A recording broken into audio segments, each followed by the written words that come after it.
క్రీస్తు నామములో మీ అందరికీ శుభములు తెలియపరుస్తున్నాను. మీరు బాగున్నారా?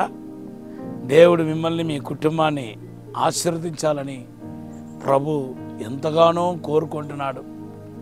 మీ పిల్లల విషయంలో ఏదో ఒక అద్భుత కార్యం దేవుడు చేయబోతున్నాడు. పాప శాప బంధక నుండి దేవుడు విడుదల చేయబోతున్నాడు.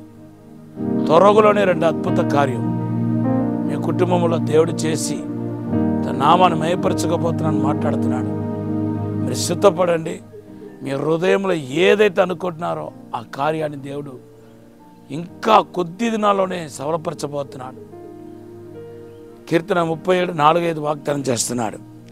దేవుని బిడ్డలారా, యేసుక్రీస్తు మన అందరి కొరకు రాన్సమ్గా అనగా ముందుగా బదులుగా మన కోసం అర్పించబడ్డాడు.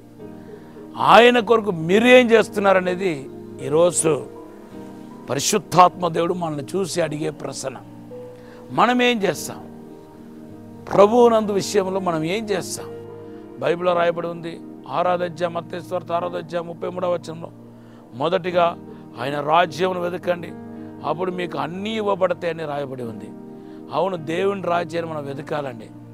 ఈ వెతుకట ద్వారా మనలో మనం ప్రత్యేకించుకుంటున్నాం అనే విషయాన్ని మర్చిపోవద్దు. ఎందుకంటే లోకమంతా బిసిబిసిగా క్షేమైపోతున్న వాటి కోసం బిసిబిసిగా వారి సమయాన్ని గడుపుతూ ఉంటే, మీరు మరి ఆత్మీయంగా దేవుని సన్నిధిలో మరి దేవుని విషయంలో మనం ప్రాముఖ్యత ఇచ్చి దేవుని కోసం మన సమయం అంతా కేటాయించినప్పుడు మనం ప్రత్యేకించబడతాం.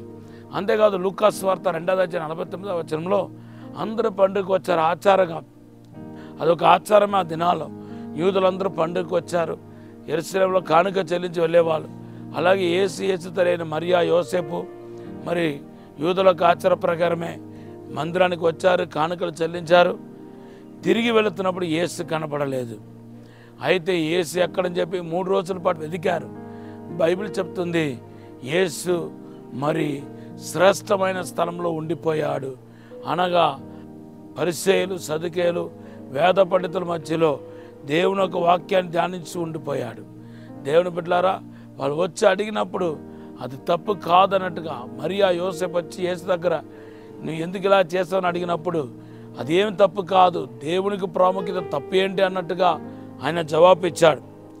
అవును, దేవునికి మన ప్రాముఖ్యత ఇచ్చి, ఆత్మీయతకు ప్రాముఖ్యత ఇచ్చి, వాక్యానికి ప్రాముఖ్యత ఇచ్చి, ప్రార్థనకి ప్రాముఖ్యత ఇచ్చి ముందుకు వెళుతున్నప్పుడు కొంచెం మందికి నచ్చకపోవచ్చు, మీ ఇంటిలో కొంచెంమంది దాన్ని ఇష్టపడకపోవచ్చు. కానీ మీరు దేవునికి ప్రాముఖ్యత ఇవ్వటం దేవుని ఎంతోగానో సంతోషపడుతుంది.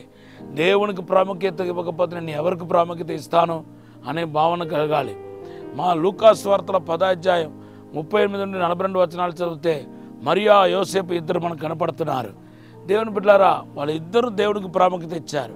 కానీ దేవునికి ప్రాముఖ్యతలు కూడా అత్యంత ఎక్కువ దేవునికి ప్రాముఖ్యత ఇవ్వటానికి గురించి మనము బైబిల్లో నేర్చుకోవాలి. మరియా ఏం చేస్తుందంటే ప్రాముఖ్యతలనే అతి ప్రాముఖ్యత ఏంటో, ప్రియారిటీ ఏంటో, ఫస్ట్ ప్రియారిటీ ఏంటో అది చూసి దేవుని యొక్క పాదాల దగ్గర కూర్చొని వాక్యం వినటాన్ని మనం చూస్తున్నాం. దేవుని బిడ్డలారా, ఈ దినాల్లో ప్రభుకు భయపడి సవాసంగా కూడుకోవటాన్ని మానకూడదు. ఆయన రాకడ అతి సమీపంగా ఉంది కాబట్టి సవాసంగా కూడుకోవటాన్ని మానకూడదు. నేనట్లేదు. ఎబ్రీ పత్రిక 10వ అధ్యాయం 20వ వచనంలో రాయబడి ఉంది.